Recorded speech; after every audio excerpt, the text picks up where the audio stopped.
What's up, you guys? My name is Grace Lauren Taylor, and you are listening to episode 34 of the Trauma Dump Podcast. Thank you so much for joining us. Here at the Trauma Dump Podcast, we seek to answer the question, what is mental health? How do I take care of my own, and how do I support others? This week, we'll be discussing the topic of BPD and relationships. That is, how borderline personality disorder affects interpersonal relationships. With our special guest of the week, Brynn. Her TikTok is at Bree-Delage. That is at BREEDELAGE. Go follow her. She has some amazing content and she's really, really pretty. So if you're one of those people that like following really pretty people that are really cool, go follow her. she's genuinely awesome. And remember, if you'd like to share on the show, we have a Discord. In the podcast participants channel on our Discord, you can share your personal experiences and we will match you to the right episode. If you would rather be anonymous, we're going to have another anonymous episode coming up this month. So if you want to share on that episode, please message us in our Discord. And just a quick disclaimer before we start, I'm not a licensed health professional. This podcast only seeks to create community and further understanding of these topics that are so often overlooked and extremely misunderstood. If you or a loved one are in need of medical professional help, we have so many different resources in our description. Again, the topics discussed here are for a mature audience, so viewer discretion is advised. And if you like this episode, please hit that like button, please subscribe, and click the post notification bell so you can get notifications every time we post. And if you like our podcast, please share it with your friends. It really helps us out a lot, and it helps more people become trauma informed. And if you hear some crinkling, that's because of Mochi. Mochi, why you crinkle crankle? We're filming a podcast. The audio, bro. The audio.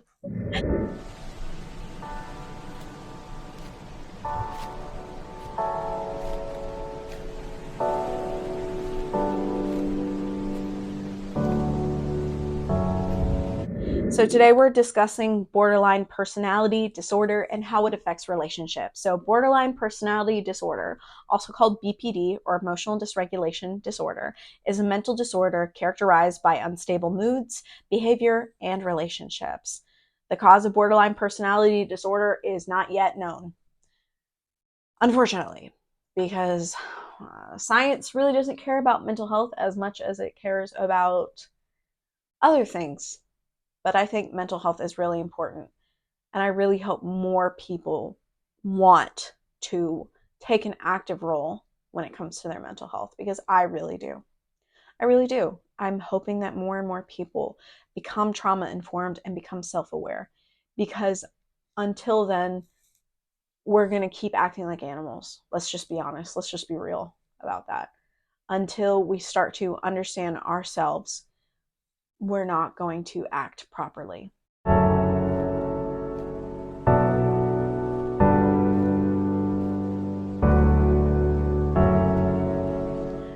And it's going to be really weird, but I'm going to like welcome you. So, hi, welcome to the podcast. How you doing? Good. How are you? I'm alive. I'm well. Gigi's on the floor. Mochi's on the floor. We're vibing. So today we're going to be talking about BPD and how they affect relationships. Yeah. Ooh, tea. So welcome to the show, Brynn. It's lovely to have you. Am I saying your name properly? Yes, you are. Thank you for having me. Oh, thank you for being here. If you guys like Brynn, you can go follow her on TikTok. It's at Bree-Delage. Yeah, that's correct. Bree-Delage, and that is BREEDELAGE. Go follow her on TikTok. Support her. It's a vibe. So, what is borderline personality disorder? It's also called BPD or emotional dysregulation disorder. It's a mental disorder characterized by unstable moods, behavior, and relationships. And the cause of borderline personality disorder isn't well understood yet. Diagnosis is made on symptoms.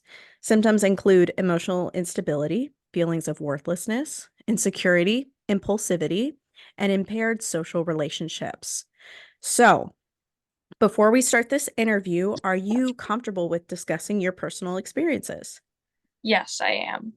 Okay. And to make sure I'm not crossing any of your boundaries and respecting your experiences, please feel free to interrupt me at any time. If you feel uncomfortable or you're like, no, I'm not going to answer that. We can also take Mhm. a break at any time if Okay, you'd like to. And if you don't feel like answering a question, just tell me to skip it. I promise I won't get offended because my priority is to make sure that you feel safe at all times. So, perfect. my first question would be, have you been diagnosed with BPD? I have, yeah. Very cool. Also, I'm very sorry about the car alarms. I live in the city, so there's a mild chance that we might be disrupted. It's okay. Okay. These things happen, it's a podcast. And Most also, my podcasts are cat might live. disrupt this as well. He's clawing underneath my door right now to try to get in. Oh, your cat? I have a kitten, so he's like super, he's like super needy. It's okay if you want to bring him in. It's not going to disrupt anything. Okay, I'll let him in because he's clawing. Hey, Alex. No, never mind. He just wants to lay at the doorway. Like, just lay right there. Okay. I understand. I have to put Lucy and Loki in a whole ass other room because they, for whatever reason, really want to get into this room. I mean, there's cords, wires, Yeah, everything everywhere. mine's a wire chewer. So, and then if I don't give him attention, he'll sit there and scream. Hmm, Yeah. hmm. Just cat Anyways, behavior. Just cat behavior. cat things. Yeah. I've actually I've noticed that a lot of people are now adopting more animals. I think there was a statistic that more and more people are adopting animals than ever before, and less people are having Mhm. children. And it's like, I don't blame them. Honestly, completely understand. I'm in my hmm 20s and I'm like not thinking about kids. I'm like, I want to have all of the fur babies. Please. They're so exactly. much cheaper. They are. And like I can just he's just my little emotional support friend, you know? Exactly. Emotional support babies. Yeah. Run. All of my animals are registered as emotional support animals. I have like doctor's letters for all of them, except for I haven't Gigi because gotten there she's my yet. service dog. Mm. You haven't gotten to it yet? No, I like dropped out of therapy and all that stuff recently. Just Hmm too expensive with every like COVID prices in Canada. Ridiculous. At least in Canada, like Ontario. Ridiculous. So not being able to like deal with therapy at the moment equals Yeah. not being able to have him registered because I got him like 2 months ago. So Mm. I was approved like 2 years ago to get a support animal and then never did. Hmm. So, So why did you get one now, if I may ask? um, honestly, I adopted him out of just like pure coincidence. There was an old Polish lady, and she's like, "I have a cat. Take the cat," and hand it to me. Like he had in a sweater. He was in a sweater, and she's like, "Take him," and I was like, "Okay." So I did, and now he just exists in my apartment. That's so precious. That's He's so a precious. sweetheart though.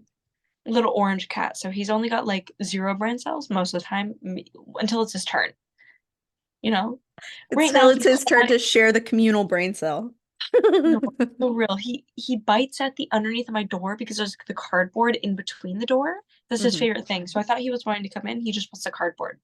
Mm. Yeah, when I was in college, I had my ESA cat and he lived with me in the dorms. And my roommate claimed that she was allergic to cats and she hated having cat hair on her clothes.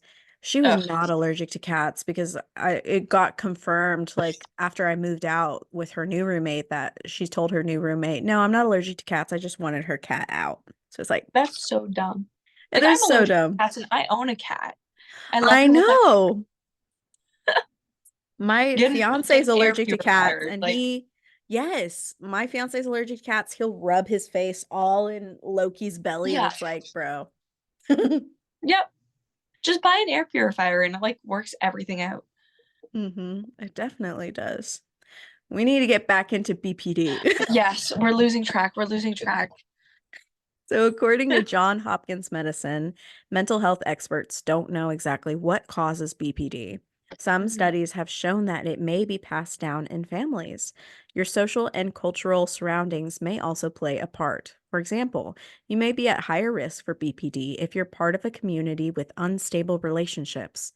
People are at higher risk for getting borderline personality disorder if they have suffered from abuse or neglect. And living with parents or guardians who have a history of substance use disorder or criminal activity may also increase the risk as well. So, you've been diagnosed with BPD. Tell me what that process was like for you. It took quite a few years. I've been dealing with it since childhood. It stemmed a lot from childhood trauma. So based off of family relationships is 100% true. Um, Absent dad, sort of absent, somewhat there. Caused a lot of issues to start. And then over my teenage years, I dated someone incredibly abusive who then caused it to flare up. And then through therapy and psychotherapy, all these things, I was able to get diagnosed over time. And it took a long time. It's not easy to get diagnosed with, but when all of the symptoms are there, you do get the help that you need. Yeah, and I like that you pointed out it is not easy to get a diagnosis. It really isn't easy to get a diagnosis for BPD. It's often No. confused with borderline, like borderline personality Yeah, disorder is often confused with bipolar disorder.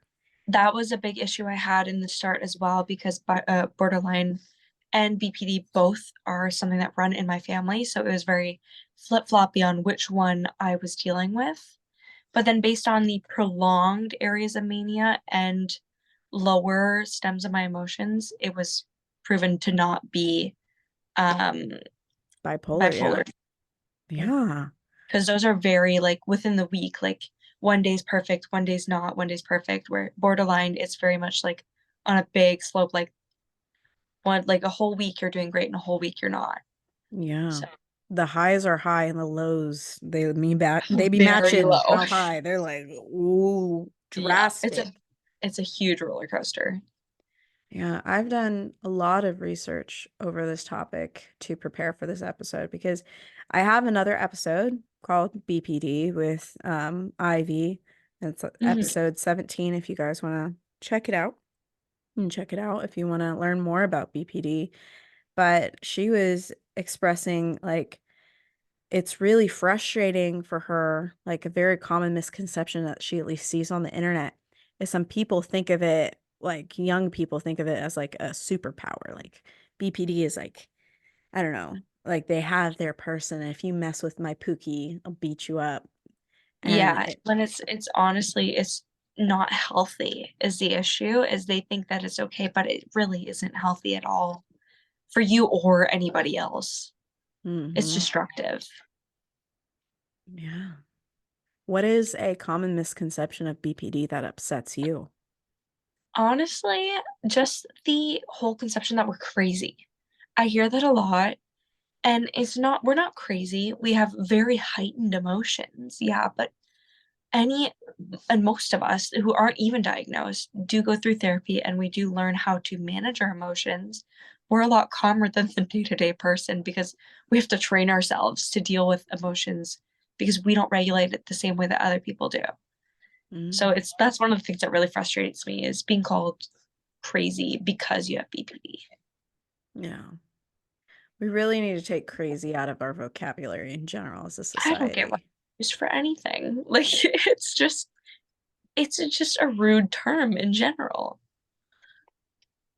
Hmm. Yeah, I remember crazy triggers me because I remember when I was younger, my mother would call me crazy all the time for really stupid things. She would just gaslight me and tell me that I was crazy. I'm like, I had an okay. ex-boyfriend that did the same thing. Oh, Lord have mercy. Yep. It's, it's, oh no.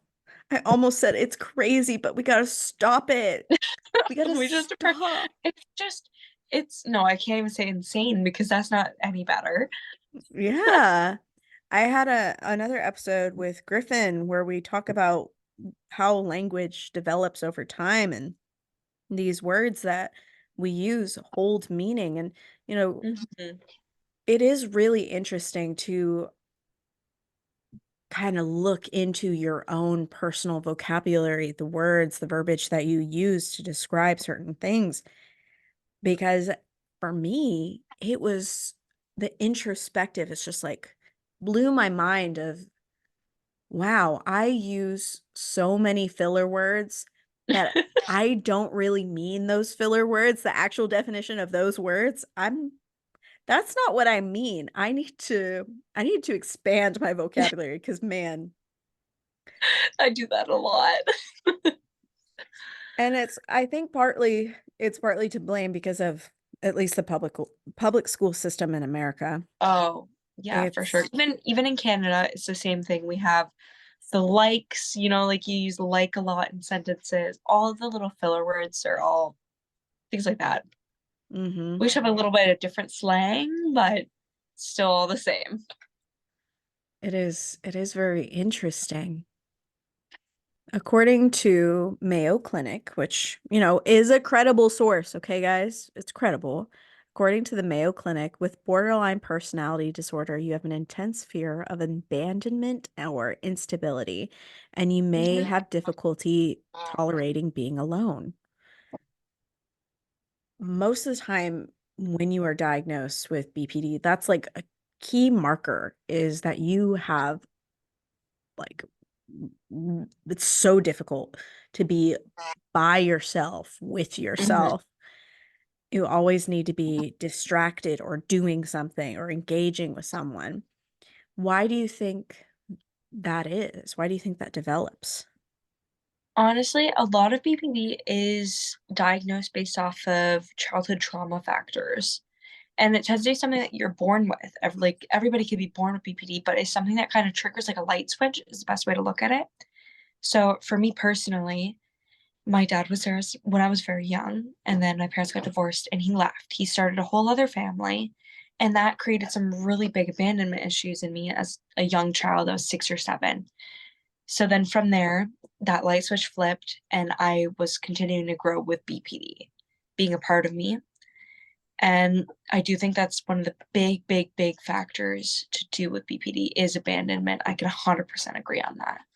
Most of it is childhood trauma or some big teenage trauma as well is 100% valid.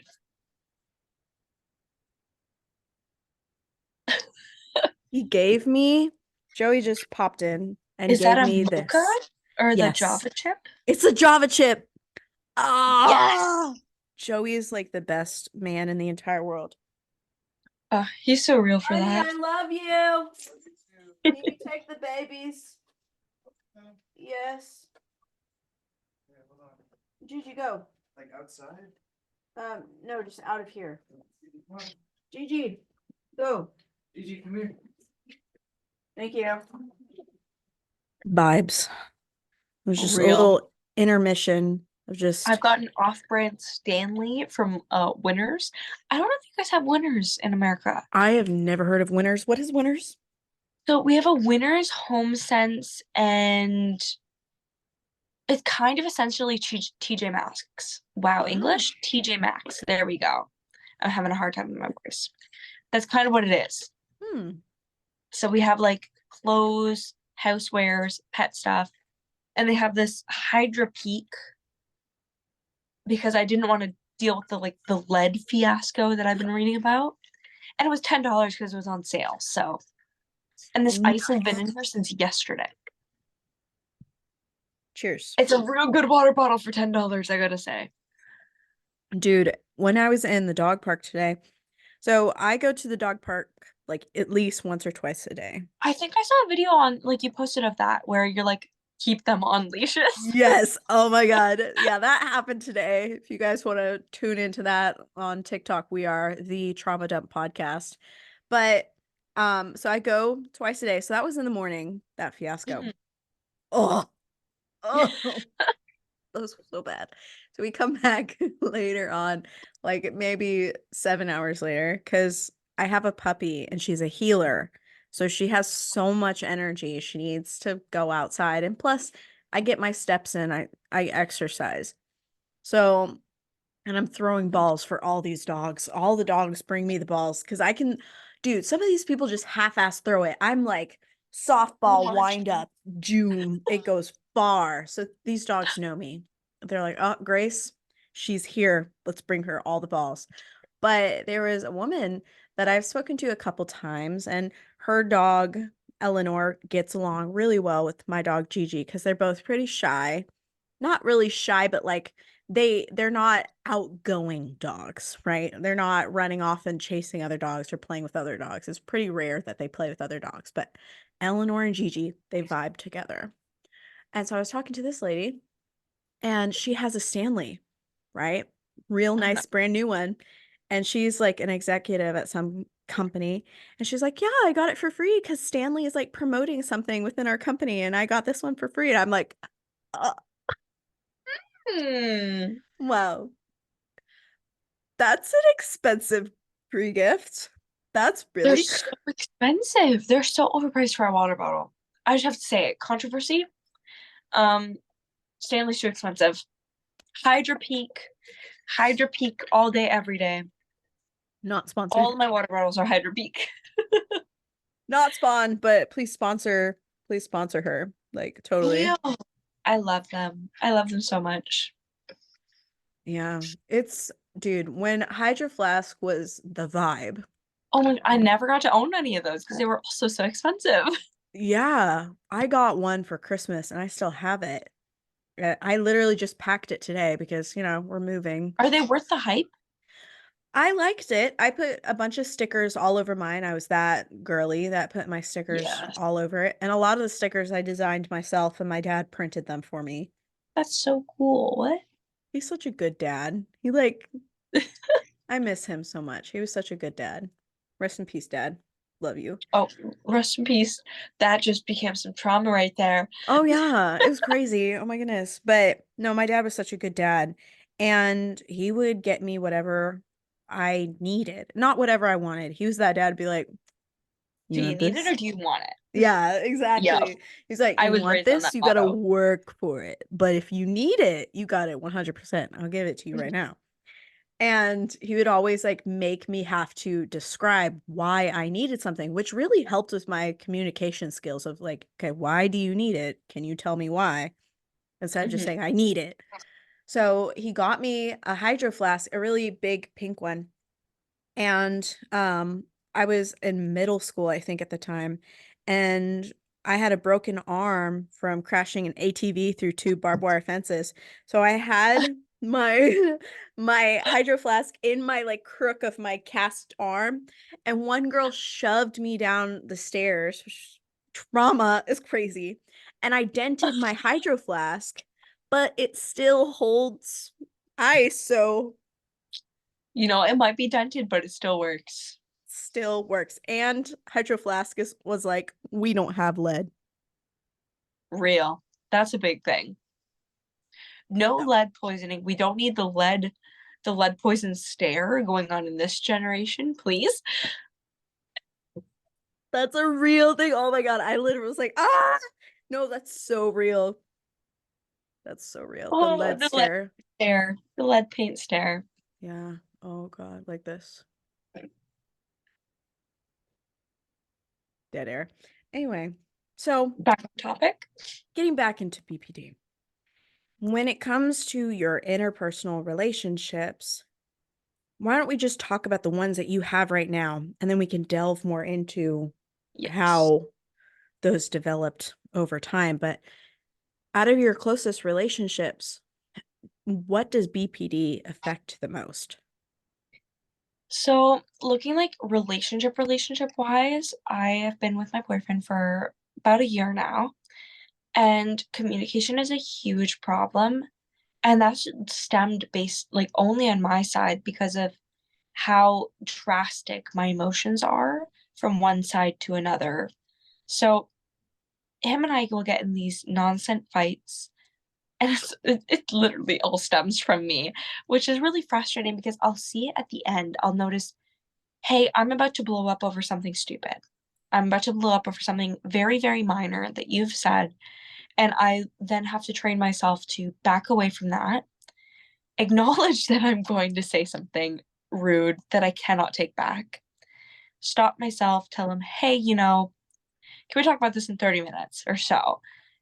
Revisit the conversation once I'm more calm, because it's a really big thing with BPD is you will start to say things, and there's a few like things trending recently that I've noticed called like BPD rage, where you will say things and you go completely blank. And I've had that before. I've witnessed it before with a few of my friends. You don't know what you're saying. You have zero control over what you're saying, and half the time you don't remember what you've said. So you really have to like pick up on the motions, know that you're about to say something, stop yourself, back away from the conversation, and then revisit it later. And it's like that with not only relationships, but like friendships. I've had the same issue with some friendships. Like my best friends and I, we fight occasionally over things that don't matter. And you got to back away from it. Same with family relationships. Like my mom, love my mom with my entire heart, but we get into some fights and then we both have to back away. And she's like, hey, you're about to be PD rage, back up. And I'm like, whoa, now, got you, mom. I'm out of here. So like, That's crazy. Tell me more. Tell me more. oh, I don't even know I how know to. I said that's crazy. Let's stop ourselves. Rewind. Oh, wait, wait, wait. No, That no, is crazy. intense. That is Yep. intense. There we go. Because we got to reparent ourselves, be like, no, no, no.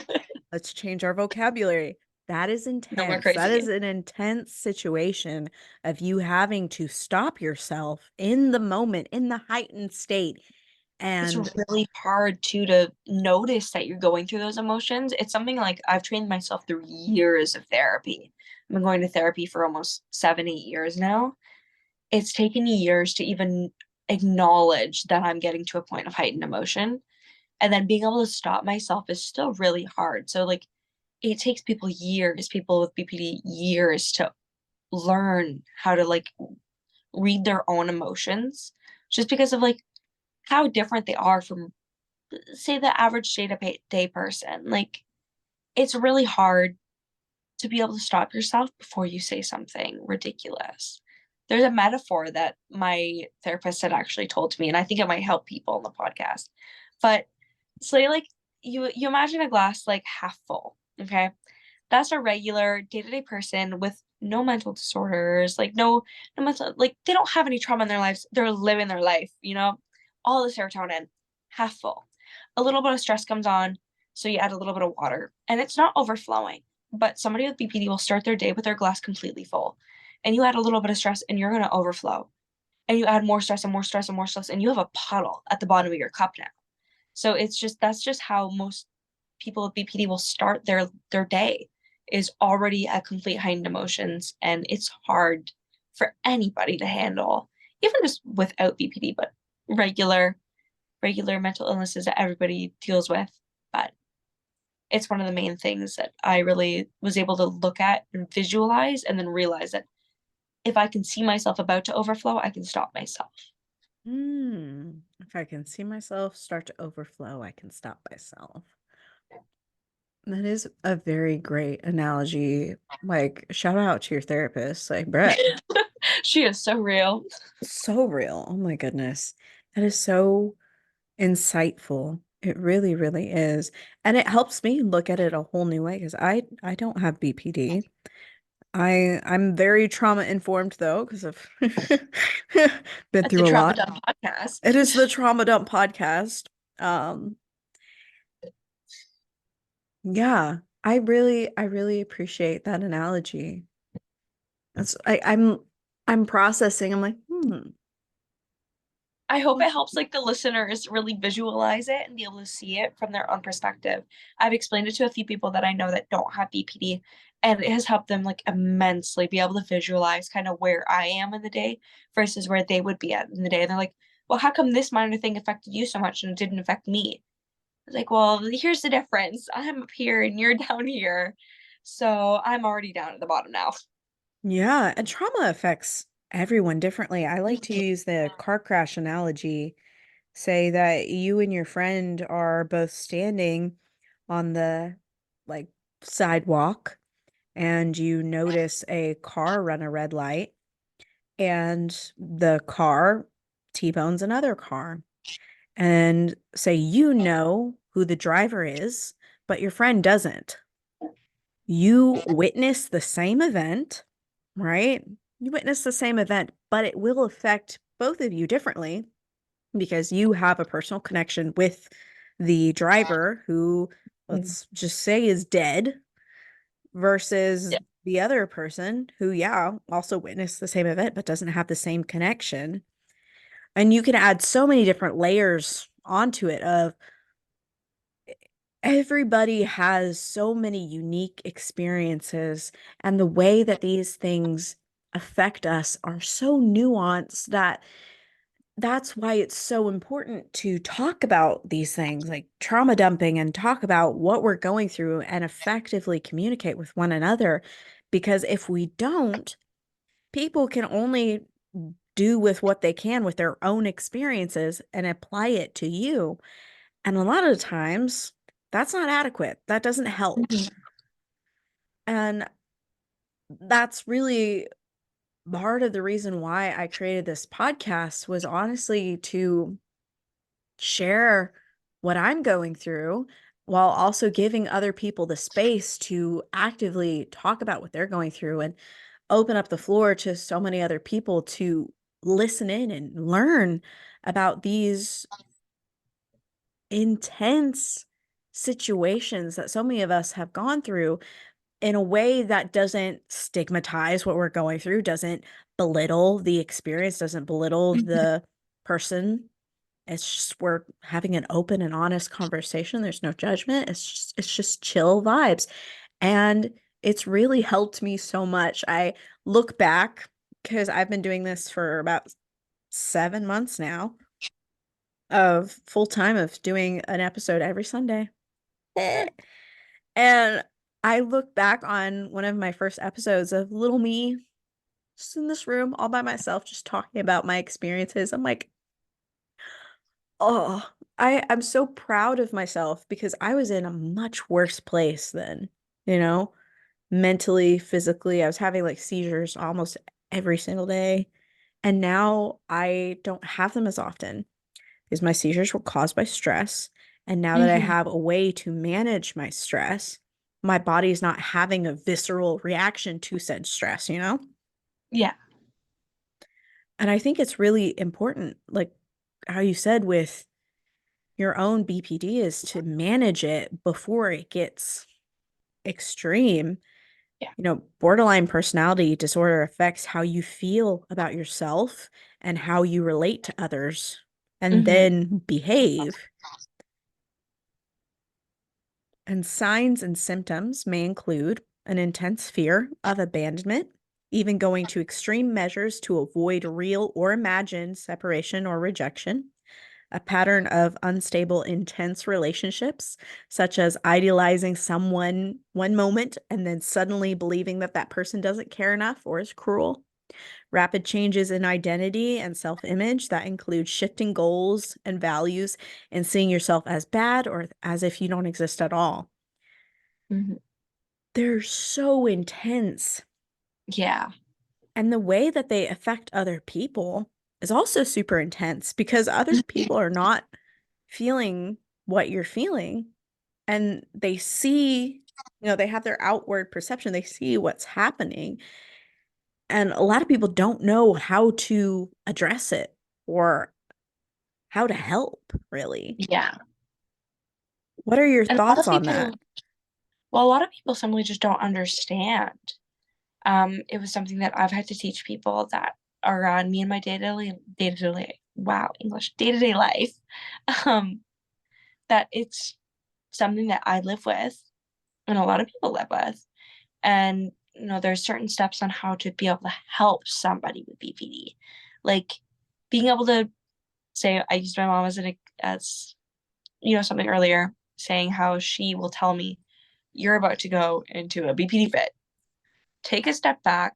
We're going to readdress this in 30 minutes or so and, calm yourself, right?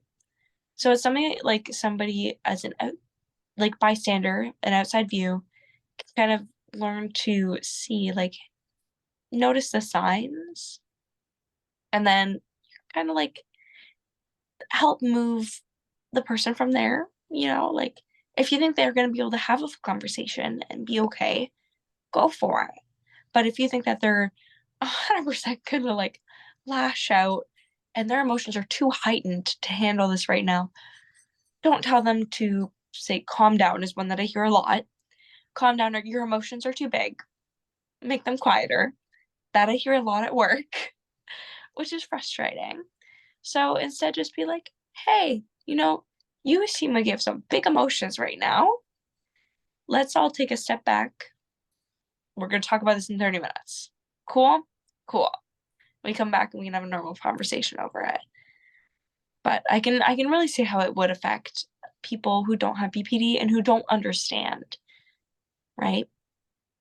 Yeah, and speaking as someone who has been, let's say, a bystander in a BPD episode, I had a very close friend in college who was diagnosed with BPD. She told me she was diagnosed, and before she told me, we had been friends for about a year, and I suspected that she had BPD.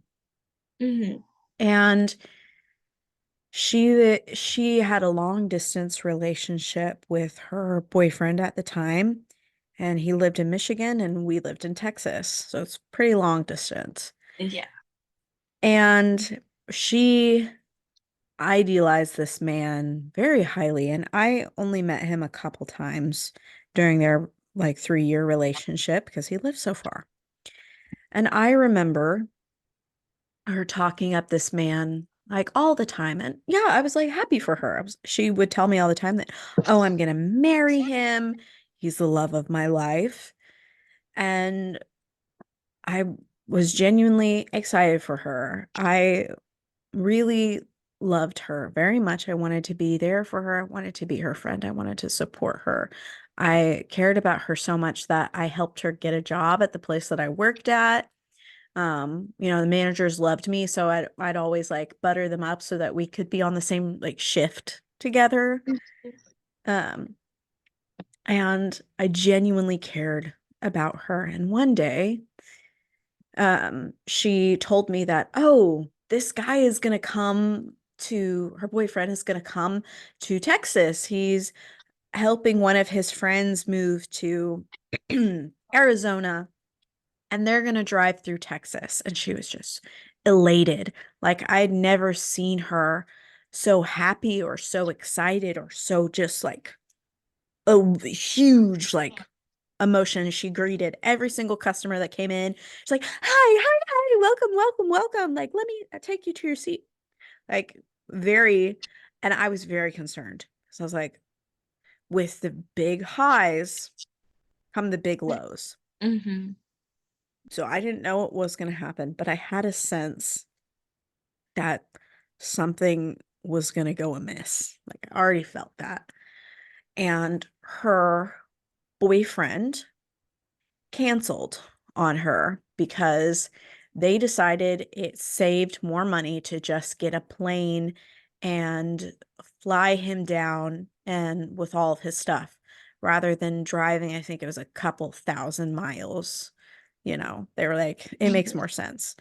And he didn't tell her until the day of because he was Oh so God. scared of her reaction. Because he told me, way after they had broken up, like 3 years later, he had told me that her emotions were so intense and she did like abuse him, like emotionally. He felt very abused. And we got to validate how he feels. He felt abused and he was afraid of disappointing her, like very afraid. He like thought that she might kill herself. That's how afraid he was. And so he broke it to her as gently as he possibly could and let her know that he wasn't coming, but he did it while she was at work and he did it for that reason because he knew that I would be there, right? And he let me know before he let her. And so she got very angry that I knew before she did, which valid. You feel however you want to feel. But I did my best to, mediate the situation, but she just started bursting out into tears like randomly throughout the workday. It was just so bad that our manager sent her home because it was hysterical, like crying. And it was just because he couldn't come, which, you know, she's allowed to feel her feelings. But we were at work and um, customers started to complain. And I don't know, she went home and then she didn't show up to work for a couple days and she refused to take any of my calls. I even showed up at her apartment. She was there, but she wouldn't see me because she was angry with me. Mhm. And I felt so bad.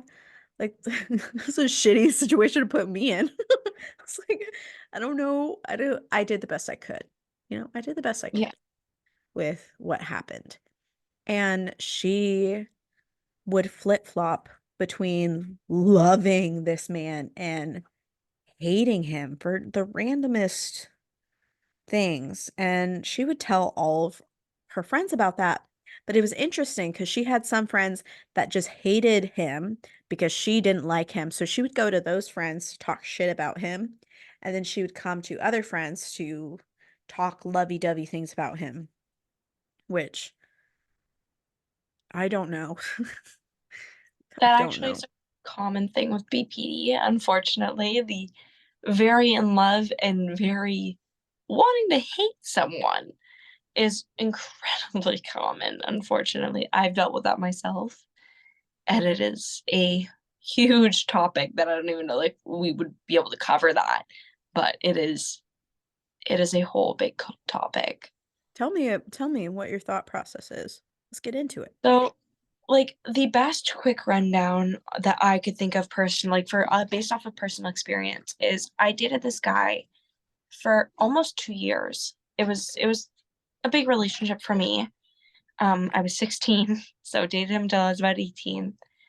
Um, and he was horrible for me. He was not great. He was emotionally abusive, physically abusive towards the end, but emotional abuse was the big issue. And I same with your roommate or your friend. Sorry, I'm losing track.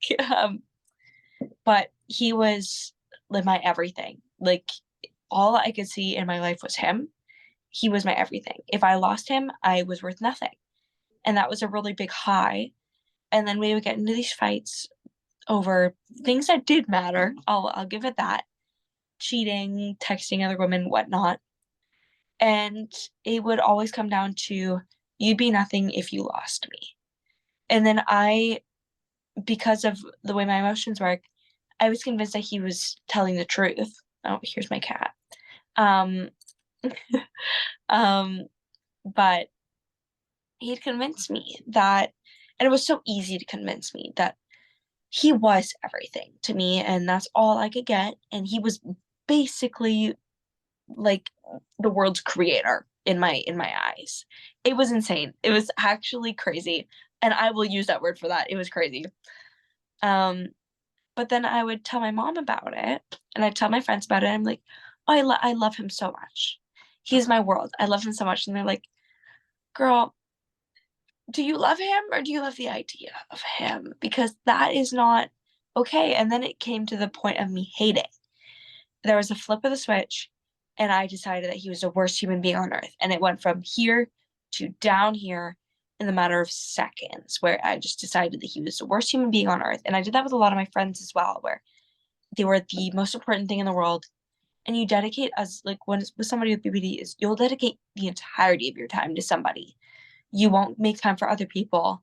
And it kind of becomes toxic after a while. So say you're in a relationship and you make a new friend, you're gonna be designating most of your time to your new friend instead of your significant other. And your significant other can feel left out or ignored or even emotionally abused at that point if you let it get to that point. And it's a lot to think about. Like, but you got to take all these things into consideration when you're somebody with PPD. It's you got to think about all these things before you act, and it's kind of a pain. He's fighting me.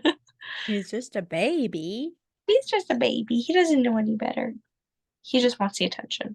Yes. Orange cat behavior. Yep. Oh, there's banging. Joey's moving stuff.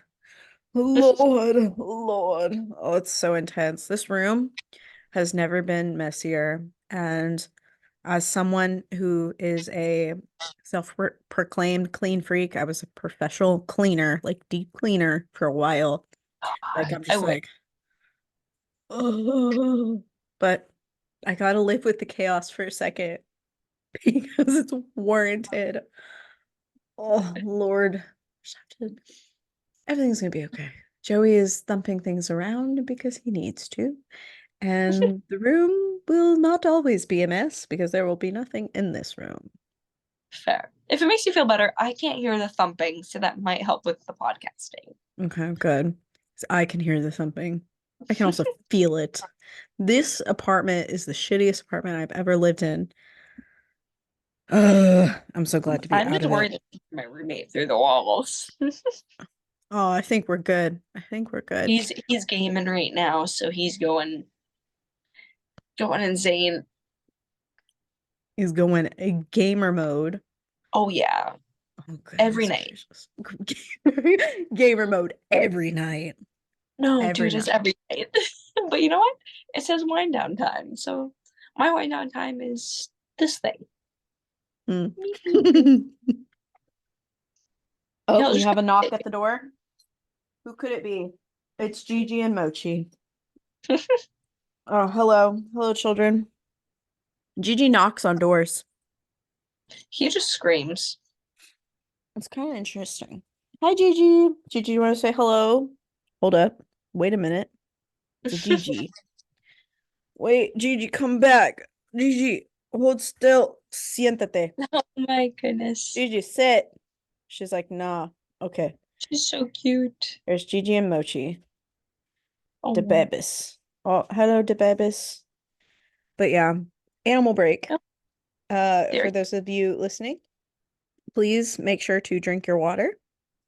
Yup. And if you need any help, if you're ever going through a crisis, please call or text 988 if you are in the US. And if you are in a place where you want to die, please call 911 because your life is worth living, even when you don't feel like it is. And for those that are going through, hey, if you guys are gonna fight, hold up. If you guys are gonna fight, you need to leave. Joey, honey. Oh, he's taking a shower. God damn it. Okay. Gigi, exit. Go. Exit. Mochi, good exit. Gigi, out. Exit.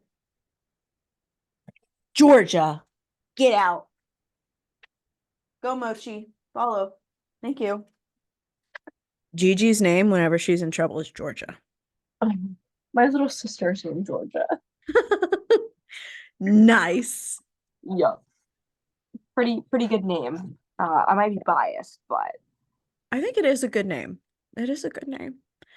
But as I was talking about before, we were so rudely interrupted by my dogs. BPD really, really affects all of the relationships that you have, with your coworkers, with your yeah, boss, with if you have employees, with your significant other or significant others, with your parents, with your siblings, with your friends, with your cousins, with your grandparents. It affects everything. And it's really important to let them know what you are going through so they don't take it personally. yeah, And I say this from experience because those intense emotions that were felt by my friend at the time, who I did consider her my best friend at the time, of her going through all these things of just like idealizing this man to discarding this man and hating this man really did affect me. And it got to the point where she almost moved in with me and almost moved into this room. Here's that lore. So once oh, I left college before I graduated because I needed to take time after my dad's death to reassess, get mentally right because I was like, I am not going to fail my classes. I was like, goodbye, everybody. I'm gonna take a break. So Yeah. Joey and I moved into this apartment together, 2-bedroom apartment, less than 1,000 square feet, but we vibing. And we moved in together, and it was great. And it was when we first moved in together. And this woman, who shall not be named because I don't dox people, she said that she was going to spend the entire summer in Michigan with her boyfriend. Now, I felt really upset by this because I wanted to spend some time with her. She was in college still, right? And I didn't see her very often because she was in Lubbock and I was in Dallas. That's like 5-hour drive in Texas still. And I was very excited for the summer because before I had moved away, she told me that she would spend at least a week with me and hang out with me. And I had like a whole written down planner of all the things we were going to do. And then suddenly she told me, she was like, no, I'm going to spend all of my time in Michigan because I want to move to Michigan and I need to make friends over in Michigan and I'm going to apply to teaching jobs in Michigan and so on and so forth. And I was like, okay, well, if you have time, like either in the last week of maybe summer, if you'd like to spend time with me, I would greatly appreciate that because I can't afford to go to Michigan. I can't. And she was like, okay, no worries. So fast forward to her being in Michigan for 2 weeks. I get a call, right? And she says, I think I'm going to break up with him.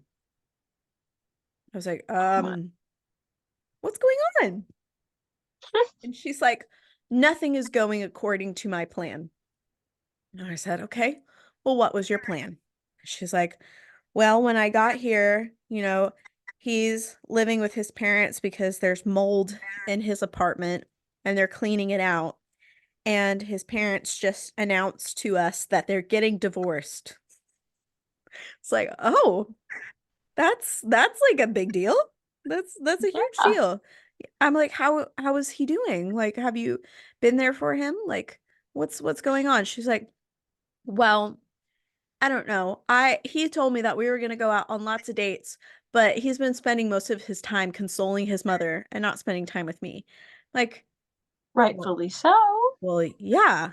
His parents are getting a divorce. They've been married for 30 years. He's the youngest of a bunch of children. Like, this is a huge deal. Um, it's like, well, then how are you feeling? She's like, well, I feel abandoned. It's like, okay. She's like, I had so many dreams of what we were gonna do here, and he's not even worth it. If he's not gonna pay any attention to me and I'm putting up so much effort in this relationship, then I don't want to be with him anymore. Like, didn't you say that you wanted to marry this man? And she was like, yeah, I still do. Like, okay, well, help Marriage me comes out with here. ups and downs. Like, Yeah. this is part of the downs. Yeah. I was like, well, help me out here. What's going on? And she's like, you know what? I'm going to drive down to Texas next week if he doesn't get his shit together. They're like, get his shit together. What is This going is his on? parents going through a His divorce. parents are going through a divorce. I kept trying to like nail the coffin and being like, hey, honey, this isn't about you. He's not hanging out with you. You're in the This, same room as them. You are in the house. mhm. His parents are getting a divorce. It's not Like, that that is a huge thing. Even if you're an adult, that is huge. that is life altering, crazy life moment. I'm Yeah. like, yeah, I understand that you may feel neglected, but he probably really needs you right now. And Yeah. so, fast forward another week later, she calls me and says, I'm on my way to Texas. I'm like, what? Oh no. Oh no. Like, what? What's going on? She's like, I'm on my way. I'm driving. I'm driving. I'll call you back. And so I'm like, Joey, apparently she is on her way to our apartment. Um, I think we need to prepare the guest room. And he's like, well, what is going on? Because he didn't know anything. Man was Wasn't not updated on the tea. he was not updated on the tea. Mans was not aware of what was happening. And so he called the boyfriend because he was pretty Oh no. close with the boyfriend at the time. Okay, okay. Bing, bing. He's like, yo, dude, apparently your girl is coming to our apartment. What is up? What's going on? And he's like, she said that we're going to be taking a break and that she will come up if she decides she wants to be with me. And I don't know if I have the wherewithal to deal with this right now because my parents are getting a divorce and my mother really needs me right now. And Joey was like, man, I got you. I'm so sorry that that is happening. I'm so sorry that you're going through this. What can I do to support you? And so they every so often they would play video games together to support one Yeah. another, what was going on. And so this girl gets to our apartment. She comes into this room because this is our spare room. She puts down all of her suitcases and she's like, this is my room now. Like, are you paying Um, rent? there's What is bills to going on? pay. I was like, oh, wait, what? You're moving in? She's like, yeah, I'm gonna spend the rest of the summer with you guys. It's like, okay. It's like, okay, I wanted to hang out with you anyway. So I was kind of excited. I was like, well, what's going on with your man? She's like, well, he's no longer my man. I was like, did you break up with him? She's like, no, but I don't want him anymore. Like, bro, you need to break up with him. If you don't want him anymore, if you don't want to be in a relationship with him anymore, you need to break up with him. Like now. I don't understand why you didn't break up with him in person. And she's like, well, maybe I'll change my mind. I never know. So she's like, I really need my space. So can you please leave my room? Like, Um, it's like I like, pay rent here. I'm like, okay. So I leave her alone in this room for 2 days. 2 days. She comes out every so often to get food out of the fridge and chat with us for literally a couple minutes at a time. And then she sees Joey and I be loving towards one another. I mean, this is our apartment, this is our home. And one time he kissed me on the cheek and she said, ew, that's gross. I'm going back to my room. And she went back in here and she stayed here for another few days. And then Joey told me that one day when I was taking out Gigi, she was sitting on the couch and he saw her scrolling through Tinder. And he was like, oh, so did you and this guy already break up?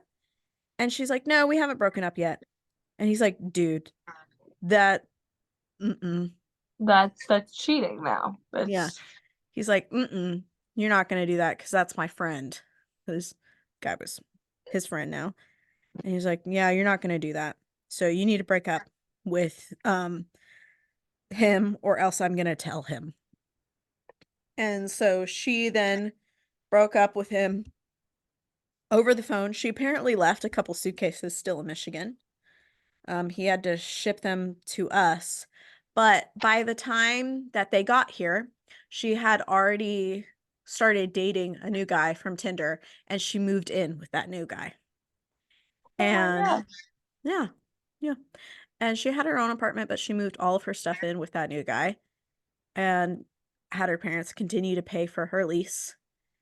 And I told her that it wasn't feasible for me to be friends with her because I felt very used.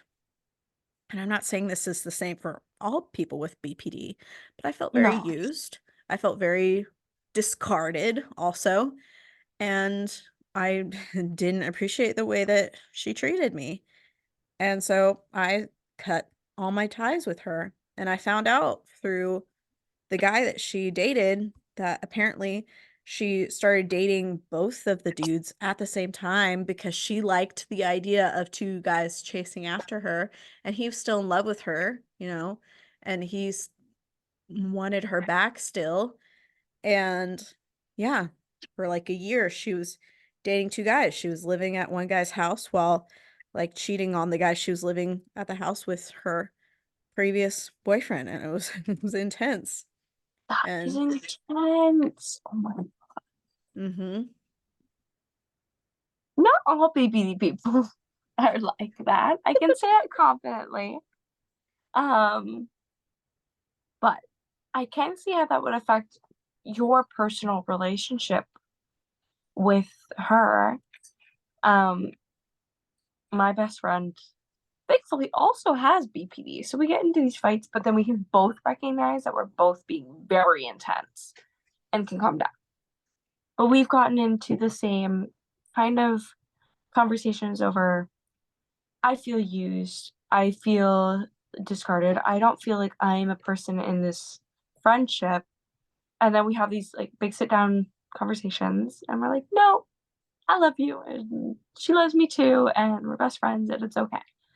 But it that is a big thing with people who have been diagnosed with BPD is we don't do it intentionally and we don't mean any harm. That's a big thing is a lot of people think that we are just mean, but we don't mean any harm. I mean, some of us do. We're not gonna discredit that. She did seem like she was using you 100%, but it is a big issue where a lot of people with BPD are using other people for their benefit. But really, we just most of the time it's people that haven't gotten to being able to recognize their emotions just yet. Where I don't deal with that too much anymore, and neither is my best friend. She's also gotten that under control. And her and I both keep each other in check, but we can recognize, if we're about to do something that could be seen as using somebody else or, like anything to that kind of extent, right? But Yeah. And I think it's really important to note that, my experience with someone who had or has, it's a lifelong condition, has BPD is not going to be the same for everyone else. yeah, everybody's completely different. Everyone deals with all of this in such nuanced and unique ways. And the reason why I share my experience, because my experience is valid and it's important to know how BPD affects other people who don't have Mhm. it. Yeah, it's huge how much it can really change a relationship between somebody who doesn't have BPD and somebody who does. Because there's that the best way to look is there's a brick wall in between and things don't mesh all of the time and it's very rare for it to mesh until there's a really big sit down conversation saying, hey, this is what I deal with in my day-to-day life. Like, this is how I'm trying to handle my emotions. If you're able to help me out with this, great. And then see them on the other portion. Like, hey, these things that you do hurt my feelings. They don't make me feel like I'm an important person in this friendship. We need to do something to fix this. If that conversation can't happen, non-BPD relationships with BPD relationships aren't going to work. And that's a huge, huge topic. Yeah. And I want to tell people who are listening, if you feel used or abused or mistreated by someone that you know has BPD, please let them know. They'll check themselves really, really fast because we know that it's something that we do, but a lot of the time we can't recognize it. And that's the big issue is we don't want to hurt the people we love at all in any way because they are the people we love. They are our world. But a lot of times we cannot recognize that we're doing something that could hurt somebody else, but in our minds it wouldn't hurt us, so therefore it won't hurt somebody else. Exactly. Exactly. And you never know how something might affect someone.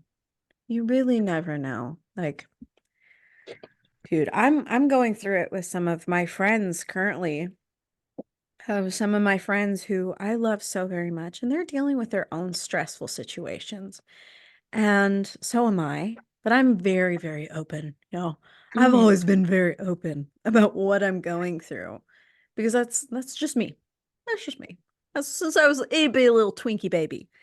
I Just was very just like, open. I was telling old ladies that, oh my God, my mom made me clean the stove and my hands hurt. Oh my, It's just like, I was like, my mom made me clean the stove because I slapped my brother and my hands hurt. And the old ladies, like, oh, old ladies loved me as a kid because I would just say everything that was on my mind.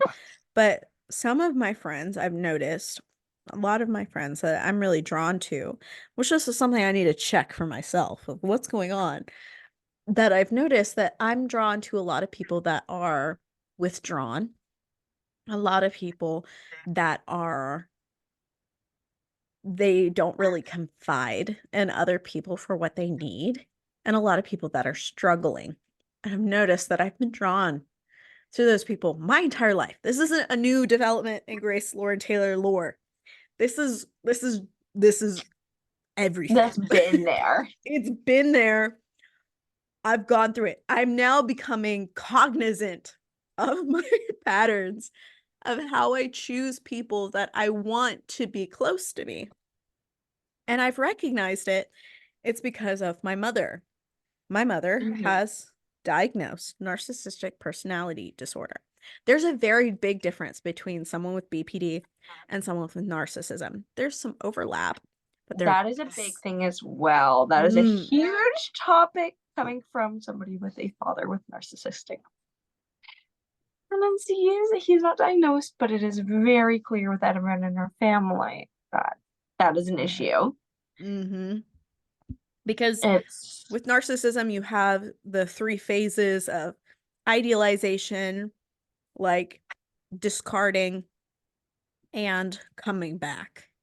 And, within BPD, you have the waves, very drastic. But with narcissism, it's a constant pattern that happens over and over and over and over again. You can see it once you line it up on like a piece of paper, you can see it. And so my mother has diagnosed narcissism. And I've noticed that my entire life, I was always fighting to get my mother to see me and love me and appreciate me. And I've repeated that pattern in friendships, and God damn it. God damn it. Yeah. I see a difficult person and I just want to love on them and show them so much love and be there for them. And I don't ever expect them to be there for me because my mother never was. But I've recognized that as an adult of being like, that's not healthy. Friendship needs to be mutual. Like, Yeah.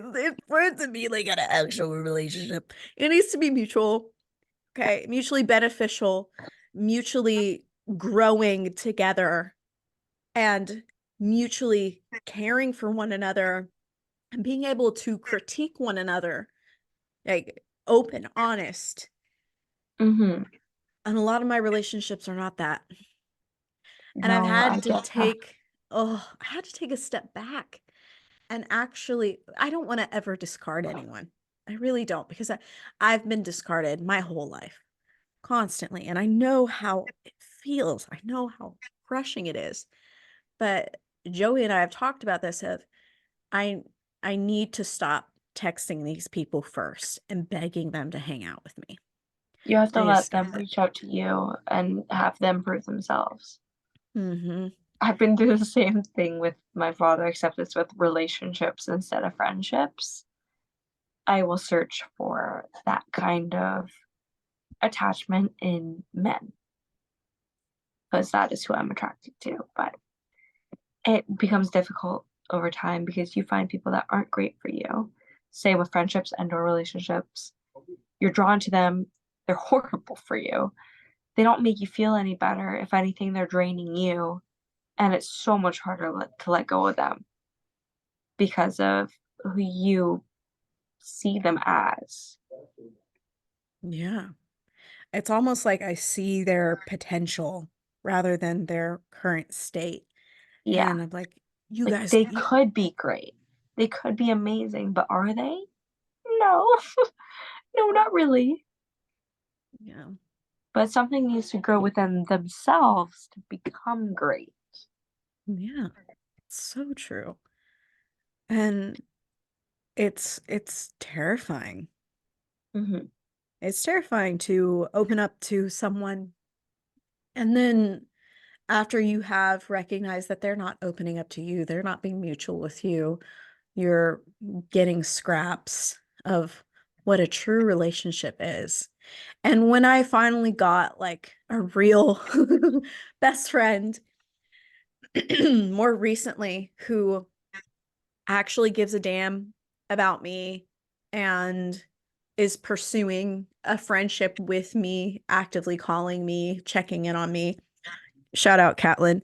Um, it legitimately changed my whole view on all of my other relationships, Mm-hmm. including one with my fiance. And I started to expect more of him. Of like me like, hey, you need to open my door for me more often. He's like, okay. He does it immediately. He's like, okay, that's what you want. Yeah. Like, I would like to be taken out on more dates. And yeah, now I don't have to ask him ever again. Like, Mm-hmm. he's actively doing it himself. I'm like more effort into these Yeah. things, please. It's so insane how quickly things can change the minute you don't have a conversation about it. I've done the same thing with my boyfriend as well. And I was like, hey, I love these romantic gestures. And same thing with the opening of the doors and the dates. Constantly, he'll show up at my apartment with flowers. Just every single time he comes here, new flowers to replace the dead ones in the vases. And it's crazy what just like a conversation can change. Just, hey, I like these things. Could you do them more? It's it's intense. It's life altering. Mm-hmm. And I'm so happy. I'm genuinely so happy. It's really funny because Joey bought my engagement ring like 4 months before he proposed. And I knew he bought it because he told me he bought it like a dumbass. And so I was just like waiting, like, when is this day gonna come? The year is almost over. What is this man planning? I have no idea. And he proposed to me on Christmas Day. And it Oh was so wow. beautiful. And it was so sweet and amazing and hilarious. Like his whole shtick that he pulled. He was like, I only got you one present for Christmas this year. And it was a really big blanket. I was like, oh, I love it. Thank you. And he's like, wait, no, wait. I got you more presents. And he just like 5 different times, he just kept going back to like random rooms to give me presents. I'm like, when is this going to end? And he was like, okay, we need to leave to go to Christmas with your family. I'm gonna go get my clothes. And so I'm petting the dog. And I turn around, he's on one knee. He's like, will you marry me? I'm like, bro. Oh my God. That's so adorable. It's so cute. But he had this whole plan, what he wanted to do. I was impatient, right? But it is worth it. And Mm-hmm. eventually, I mean, there's been such a change in him because I expect more of him. There's been Yeah. such a change in him because I tell him that, hey, this is what I want. This is what I need. And let him know my needs and wants. Like, and it's the same thing with your friendships. Mm-hmm. And I think it's important for those listening that have a diagnosis of BPD, it's important to tell your friends what you need from them. Communication. Big 100%. It's really important. And I've had to put this into practice with, some of my friendships that I'm trying to salvage. Like, it's like that, not that they are bad, but I know some of them are going through some really hard situations. And I've told them, I'm like, hey, I understand that you're going through these hard situations. Believe me, I understand going through hard situations.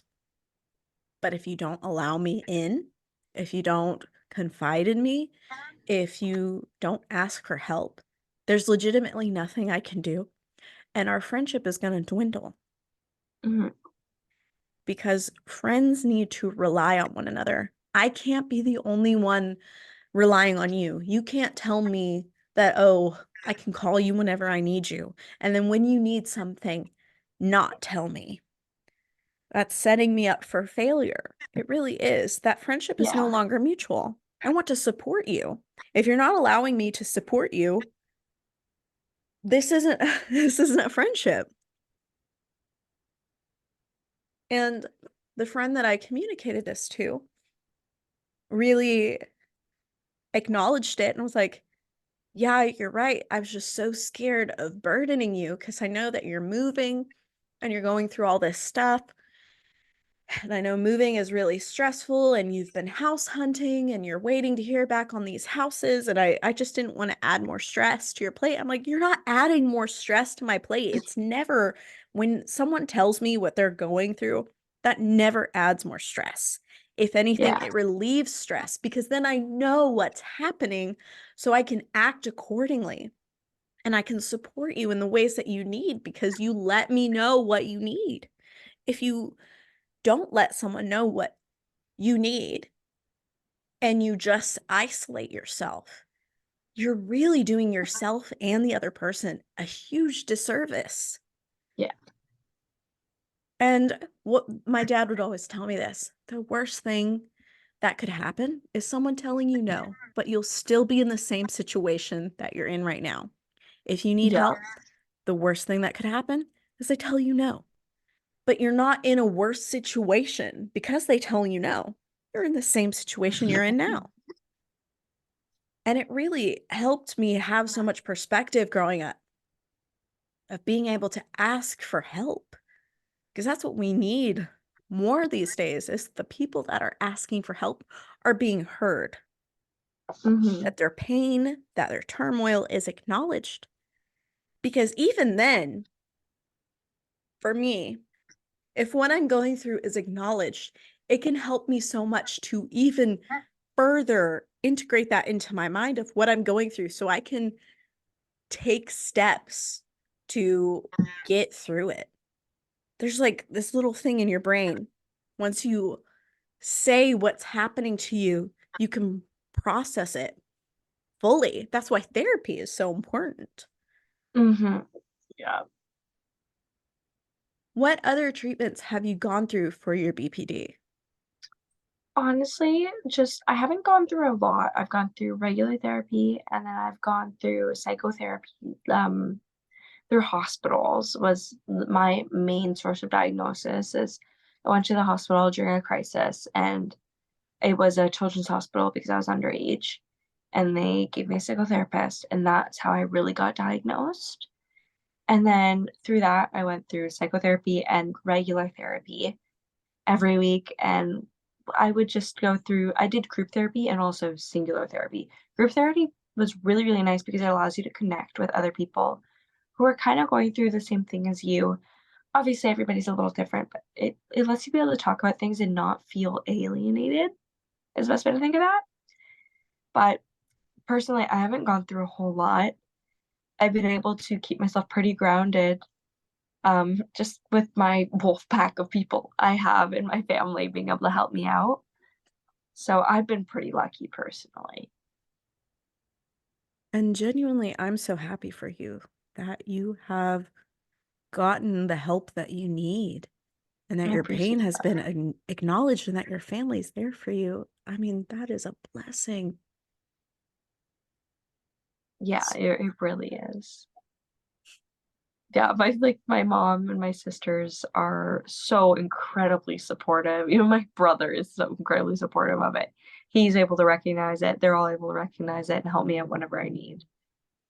Oh, It's that's so amazing what good. like a village behind you can do.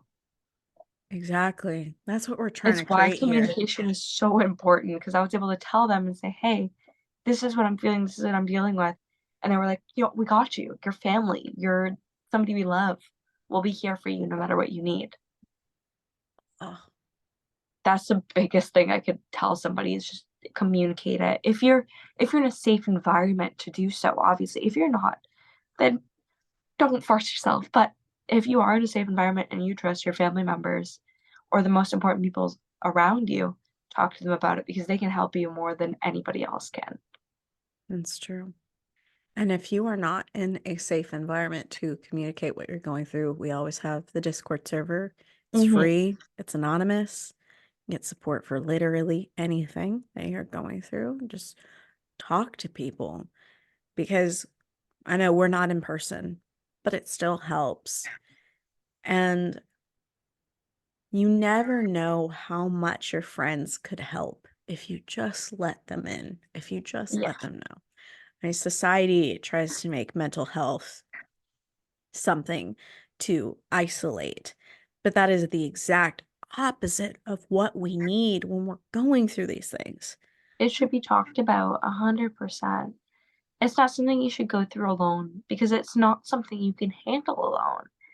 You need people behind you, backing you to be able to adequately handle day-to-day situations with a level-headed mind. Like you need people behind you in that, whether it's family or friends or a therapist, like people on a Discord server, anybody. Just somebody behind you is so important. Yeah. And the great thing is, the long-term prognosis for BPD is much better than those with depression or bipolar disorder. However, BPD requires a specialized approach. The Mm, bottom line is that most people with BPD can and do get better, yeah, and they do so fairly rapidly with the right treatments and support. I can Support. back that. Support is key. Support is crucial. Oh yeah, Reach out. You never know. Like, again, the worst thing someone can say is, "No, I'm not, I can't support you. I'm sorry." Reach out to someone else. Don't yeah. give up. There's Genuinely always don't give up. somebody like, hey, I'd even be there to talk to. I get it. I mean, my socials were in the beginning of this podcast, so if ever somebody needs to talk to it and they don't have anybody to talk to, reach out to me. I can talk to somebody about it. Or Yeah, The Discord is there. Like there's so many people in there that will help if you need somebody to talk to. exactly. And to just shout out her socials like a real quick if you like want to follow her, which you should definitely go follow. Her socials are Brie Delage, which is BREEDELAGE. Go follow her. Shameless plug. Shameless. Shameless plug. Shameless. Also, like and subscribe. But Yes, let's like continue. and subscribe. Like and subscribe. Share Uh, the podcast. exactly. Share it with your friends. It really it helps. It helps. Yeah. So going forward,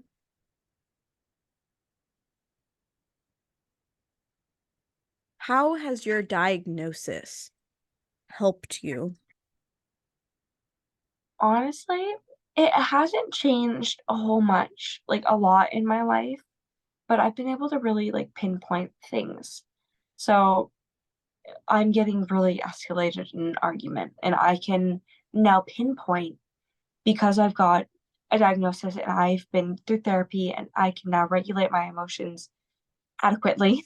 I can pinpoint, hey, I'm about to say something that is horrible. I should really tone it down, back up, and I can go through regular day-to-day emotions pretty well for the most part. There's still some hiccups, but I can do day-to-day tasks without extreme emotions, which is huge based on my past teenage years. When I was in high school, I couldn't do any of that. I couldn't even go to school and be able to. I was on school medical leave. I couldn't even go because of how bad it was getting. So it's been a huge, huge change just getting diagnosed and being able to get the proper help that you need. And just like being able to treat yourself on your own. You go to therapy and they'll give you these kind of like pamphlets and stuff like booklets on, learn yourself, learn how to read your own emotions, because then you can help yourself without your therapist being beside you, leading you the whole way. It's like a little push. It is. You gotta learn how to take care of yourself. Yeah. Self-care is so important. So Yeah. speaking directly to our listeners, speaking to them, you are talking to them right now. Just reach out. What would your message be about healing? About healing. Oh God. I have so much I would want to say about that. Go off. Um, the best thing that I could think to say is you're never wrong for wanting to heal. That's a big thing, is a lot of people feel like shameful and wanting to get help, and they feel like there's something wrong with them, and there's never anything wrong with you. You deserve to get help, and you deserve to be able to be your best self. Never ever let that get in your way. Like, you deserve to be healthy, you deserve to be happy. Never let that get in your way of anything. That's my biggest message I could think that Yeah. could help most people.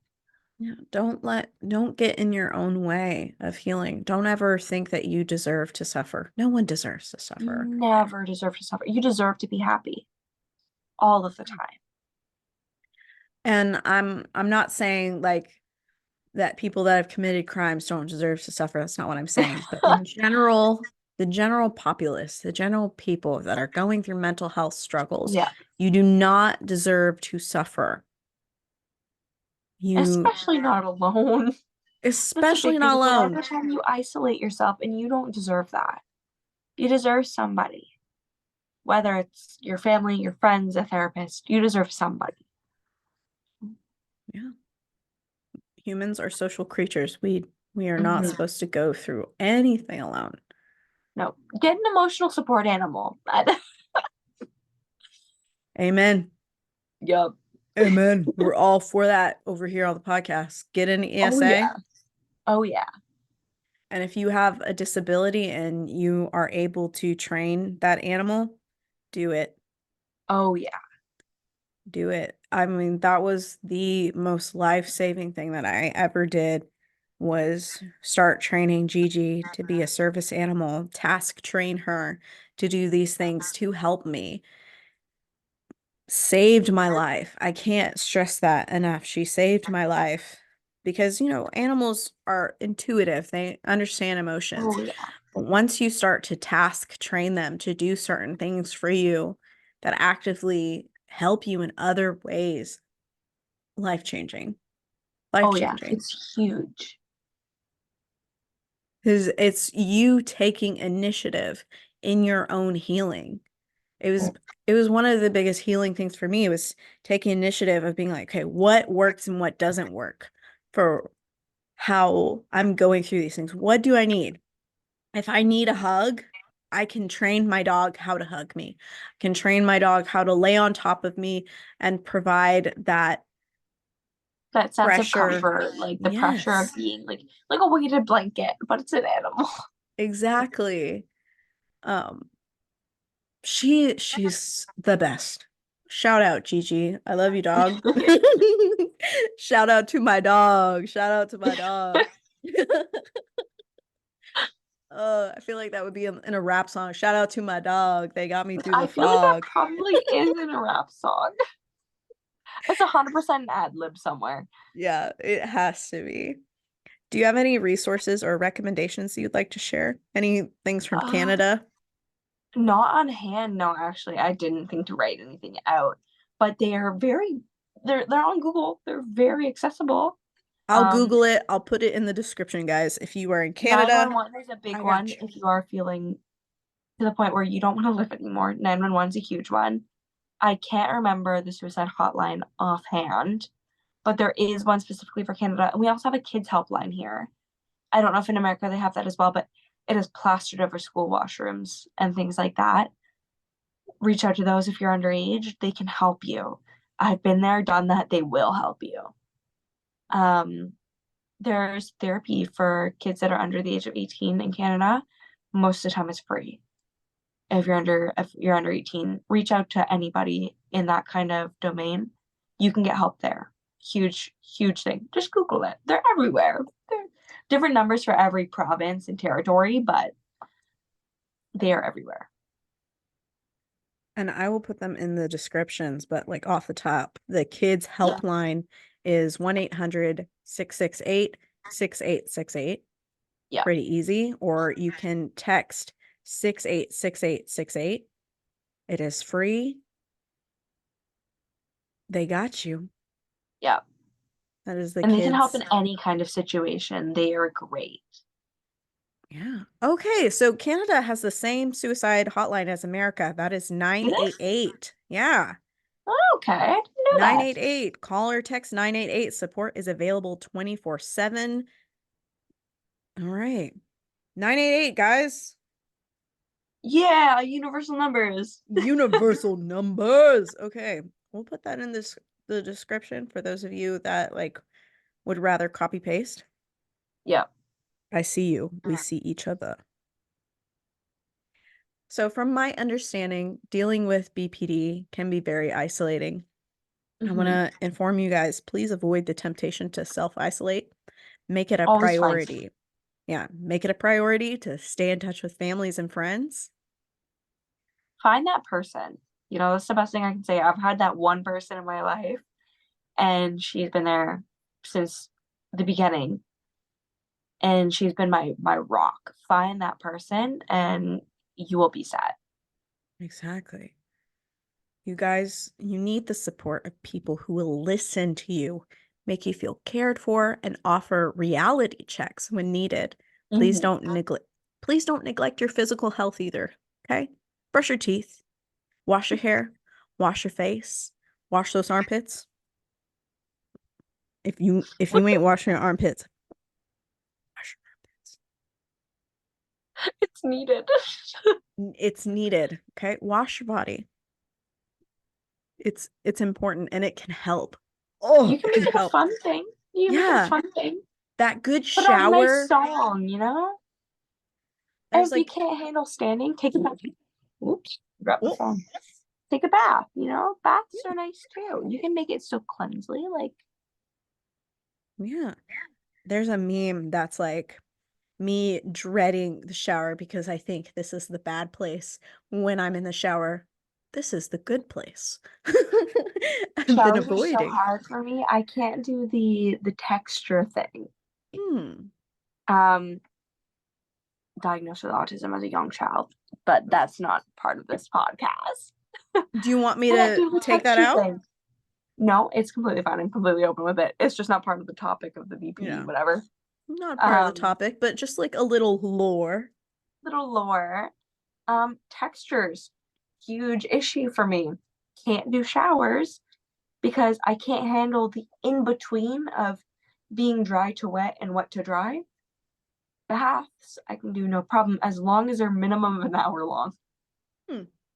Because then I've been wet in the bath now. Okay. That is interesting. It's weird. Apparently this is a thing that a lot of us go through, and I didn't know that until talking to a few like people about it. I was like, is showers also an issue for you? Apparently it is. Hmm. I've Yeah, learned something new today. yeah. Baths is apparently a like middleman zone where you can just handle it. Or you can always take a whore bath.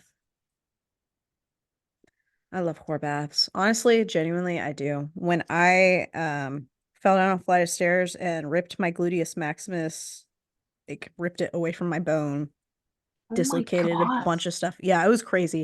I was in the hospital for 7 days, had 7 intensive Thanks. surgeries because the muscles got infected and then it was like a whole thing. But I couldn't walk for 3 months. Oh my God. Yeah. Oh, Brace war? lore. Yeah, I couldn't walk. I couldn't work. I couldn't do anything. For 3 months, I had a nurse come in and treat my wound because I had an open wound that was 8 inches long, 2 inches deep, and 1 inch wide. So she would pack the wound and then take the stuff out. It was a whole thing. But I couldn't shower, right?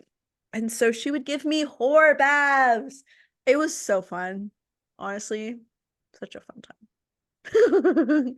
What is a whore bath? It is like you get a like thing of water and you put soap on a rag, dunk it, And like, scrub yourself. Yeah. Whore bath. Honestly, I loved it. I thought it was hilarious. I thought because she called it a whore bath, and I was like, this is this is the best thing hilarious. ever now. Oh, it was so much fun. I don't know why I thought it was like hilarious. It's so much fun, but I still do think it's like, oh, I haven't taken a whore bath. It's a funny term for it. Like it's not anything weird now because of the term. Yeah. So again, for those of you that are experiencing any sort of crisis, please don't neglect yourself. Please don't neglect your physical health. Please continue to eat food. Continue to get up, move your body, and get quality sleep. Now, I don't mean sleep all day. but start to monitor how much you're sleeping and Mm-hmm. do the right amount for what you need, because everyone is different. Try to avoid like getting caught up in any sort of relationship drama. And when you're healthy and well rested, you are better able to handle stress and control your own emotions and behaviors. Mm-hmm. When you get that good sleep, you can think. Oh yeah. You can think. Oh, it's true. Well, 100%. thank you so much for sharing your Thank you for journey. having me and allowing me to share all these things. Oh, it was so good, Brynn. It was so good. Again, for those of you listening, you can go follow Brynn on TikTok. Her TikTok is at Breedelage. That is BREEDELAGE. Go follow her. Peak content. It's gonna be great. You'll enjoy it. Okay. Just do yourself a favor and go follow her. All right. I appreciate it. I appreciate it.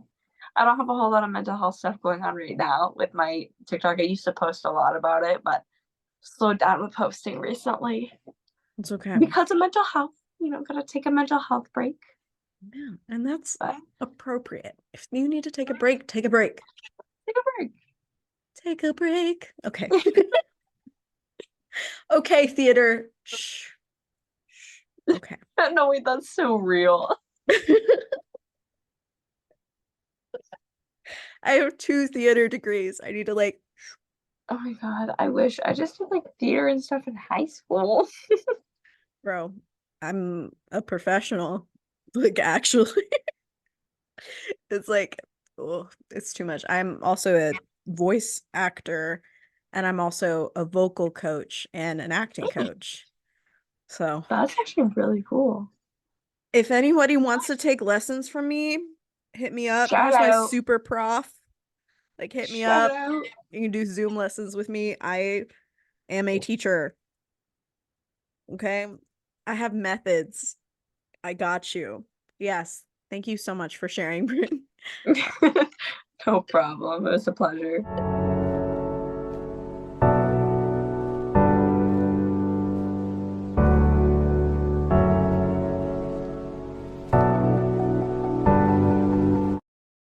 If you're watching us on YouTube, here are our memes of the week, carefully curated from the amazing people over on our Discord server.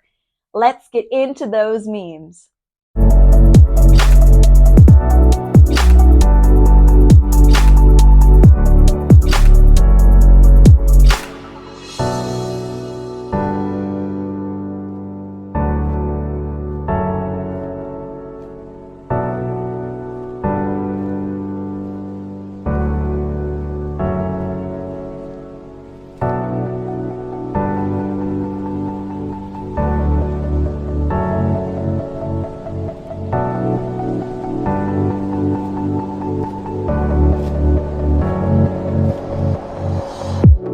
At the end of every episode, we spin our wheel of emotions to learn a new feeling and how it correlates to trauma.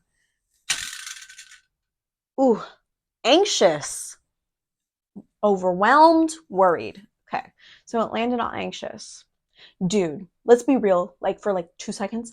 I had a severe anxiety attack this morning where I broke out in hives. It felt like dread, like I had existential dread, that I knew something was wrong, that I knew something was going to be wrong, that I knew something was going wrong. And then we found out later that we didn't get the house that we applied for. I don't know how I knew, but I knew. And we're in the process of moving. By the time that you see this episode, we'll have already moved, which is great. Later on this month, you're going to see us in our new studio. Very exciting. But we didn't get this house, which is fine. We've applied to other houses. But I had so much anxiety. I still kind of feel anxious, but not nearly as much as I did. I felt overwhelmed, worried, and I called my fiance Joey and I'm like, Joey, I feel anxious. And he's like, Okay, well, when we feel anxious, what do we need to do? The first thing we need to do, drink water and do the next right thing. The next right thing for you right now is to take care of yourself. So, what I want you to do is run yourself a hot bath and take a bath. Put some Epsom salts in there, take a bath. Okay? So I did. And I felt a lot better. A lot better. Anxiety has a way of robbing our joy, of taking us out of the present moment and putting us into an uncertain future. And you can be anxious about really anything. It doesn't have to be the future, but more often than not, it is.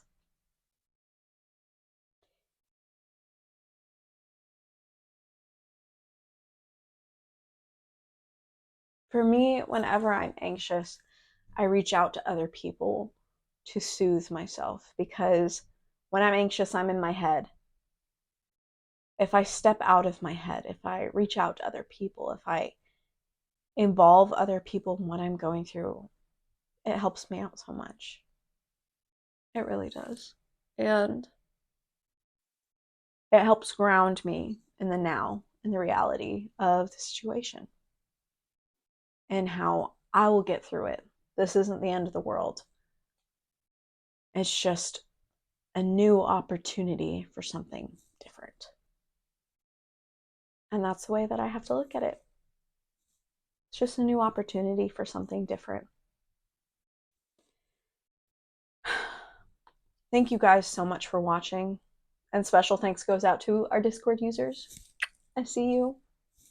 Thank you for listening. Thank you for watching. Thank you for being a part of our mental health community. I truly appreciate it from the bottom of my heart. If you'd like to support our podcast, we have a Patreon. Different tiers can get you a bracelet. That is a handmade bracelet made by me, Grace, like these ones right here. This one is freshwater pearls and sandstone, and then rose quartz little stars. I made this. And then this one is also, oh no, this one is rose quartz and strawberry quartz with little Swarovski crystals in between.